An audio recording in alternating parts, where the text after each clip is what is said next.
Welcome back, everyone. Little sidebar that I hope embarrasses my guest, okay? This is going back years when people still did like live studios and those kinds of things. When I invite Scott Hayden in to do an interview about the Adirondack Folk School, we always knew he was coming because the station wagon would back up to the door and he'd spend about an hour dressing the set with all kinds of interesting things that the students at the Adirondack Folk School were making. And we'd look forward to that every single time. Well, Scott, this is pretty bare here. This is just the studio because we're forced to do this on Zoom. But I'm really serious about that. First, welcome. It's great to see you. It's great to see you, Jesse. And it looks like your hair is still good. That's still good there. It's still good there in the front. Look, it's got the whole thing going on. I know. It's a blessing and a curse. Yeah, it is. Well, look at me. So, but at any rate, it's great to see and great to talk to you. And hopefully someday again, you'll be able to back up the station wagon and unload all of the things that you're working on at the school. But in the meantime, I wanted our audience to remember, number one, that the school is there in Lake Luzerne, and also what a very unique proposition it is. And let's start with just checking out how you made it through the pandemic. How did that go? Well, we fared through it as well as anybody, I guess. It was difficult at the beginning, but our staff and our executive board, we took advantage of the time, and we were able to work on our strategic plan, which if everybody remembers, last spring around St. Patrick's Day is when all of this really changed. And that was ironically the first day of our in-person strategic planning meeting. So we all switched to Zoom, and we had I think a much more effective process. Instead of one or two full days of marching through all of our big goals, we were able to work on it every other week for a couple of hours at a time. And we're very proud of what we came up with. And we have a very good and clear vision of what we want to accomplish and move forward with the school. Well, you know what? I remember from one of our other interviews, this is going back to like 2018 or something like that, where, you were really hoping to break the 600 or 700 student barrier, right? Which requires an awful lot of work when you think about it. And I understand that you broke 1,000. We're heading towards 1,000, yeah. So we're probably the first folk school in the country to have reopened for in-person classes. We made the decision to not go for the remote option. It's just not what we do and who we are. There's nothing replacing the in-person tactile learning experience that our school provides. So when the Capital Region moved into phase 4 last summer, we followed the guidelines. We strictly adhered to full masks inside, 6 feet apart, and we had hand sanitizer everywhere, and we were able to reopen. And it was a slow reopening, but since last August, it's been our students and instructors have really responded well, have really made it easier for us by complying with our request for masks and distancing. And it worked out really, really well. And for that, our students were extremely grateful that we were able to provide that great experience of in-person learning again and being around other people, other like-minded people who were intellectually curious and as excited as they were about making that particular craft. I mean, when people sign up for a class, they really look forward to the whole experience, whatever. Honestly, sometimes the item is almost inconsequential. It's just the experience of learning, doing something you've always wanted to try, and learning from a true, passionate expert in whatever area of craft that is. So when we reopened, people have really responded, and we haven't lost momentum since last August, thankfully. Just a quick sidebar here. The Adirondack Folk School catalog is always available. It's around. You'd be amazed at the depth of the classes that they offer.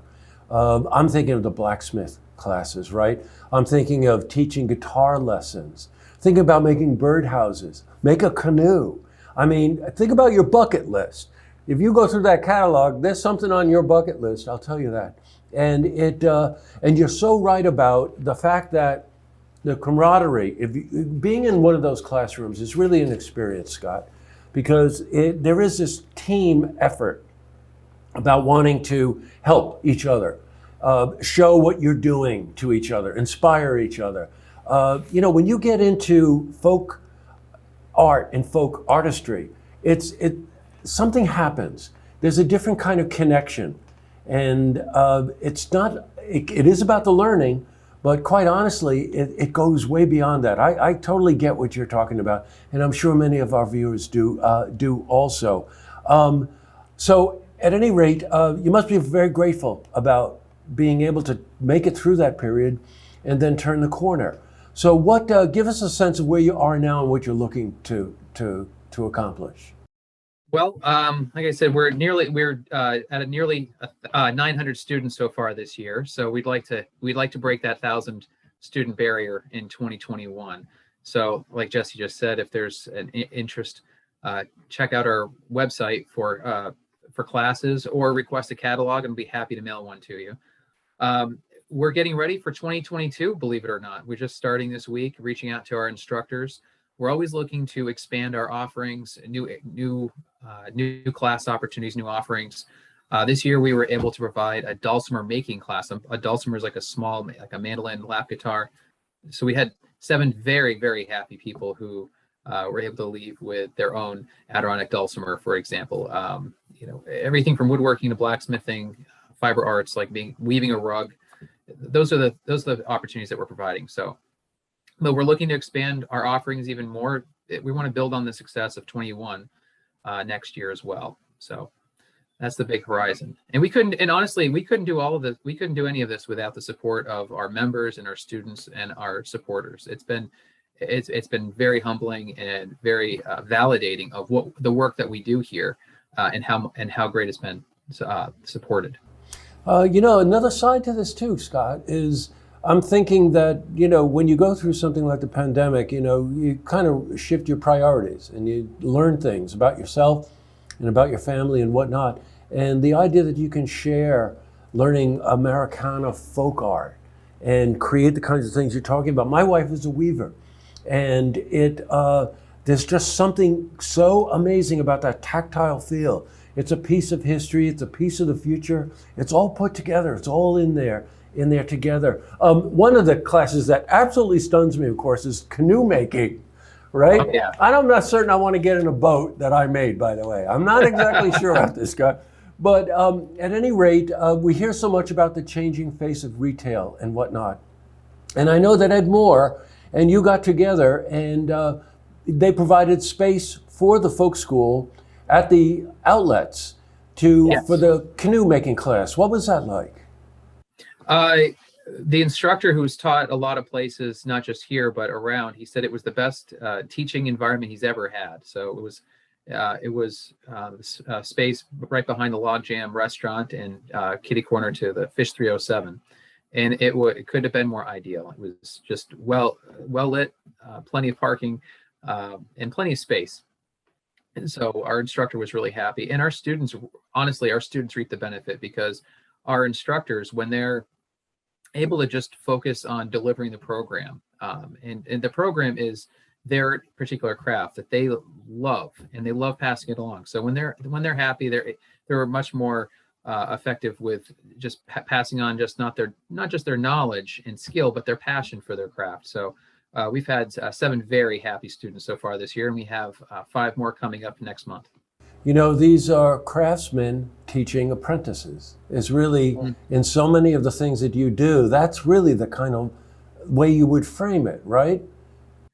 Ideally, yeah. When it's great when the right student meets the right instructor. I always like to equate this as, think about your favorite teacher in your favorite subject, and we offer that about 200 times a year, over 200 times a year. It is just that teacher, that instructor here really loves their craft, and they love passing it along to eager lifelong learners. And to have a room, having 5 or 6, 8 other students who are like-minded, who is just as excited, it's a special kind of feeling. It gets palpable, and the instructor feeds off of it. The students are enthused, and there's really nothing replacing the virtual. I mean, if they're having a difficulty with something, the reassurance of like, oh, just a second, you just like this, and it's like a minor correction, and instead of being discouraged, they're encouraged, like, oh my gosh, I wasn't that far off after all. I was really close. And then and the instructor can say, oh yeah, I'd made that mistake 1,000 times myself, and everybody moves on, and everybody leaves successful. They leave with an heirloom quality piece that they can share, and I mean, that they can share with their friends and family, and tell that story of the time that they made that chef's knife at the folk school, or that pack basket, or our big mountaintop experience. You mentioned the canoe. That's like, there's nothing like it. And the great thing, nothing like it is true, because all of our crafts are handmade. So all of them are unique and different. They're not perfectly stamped out of a machine. Those little imperfections, it's honestly what gives each piece character. It's what, you can tell that a person spent time and their passion making that piece, and there's really nothing that is like it. You can try to replicate it in a factory, but it loses its heart pretty quickly. Gee, it's really too bad you don't care passionately about what your career is, Scott. This is a real disappointment. You just said that so well. I just really want to compliment you, because it's really true. It goes way beyond just making something. There's so many other aspects to this.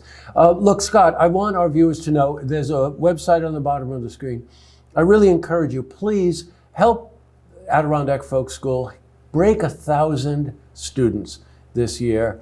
Get something off your bucket list and accomplish something that you'd be proud of for the rest of your life, and probably pass on to some other member of your family. I don't think you could do better than that.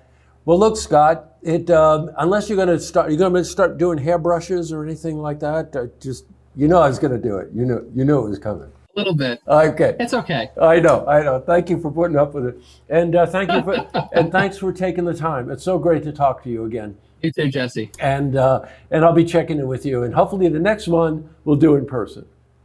I like that. Okay. You take care. You too. Bye.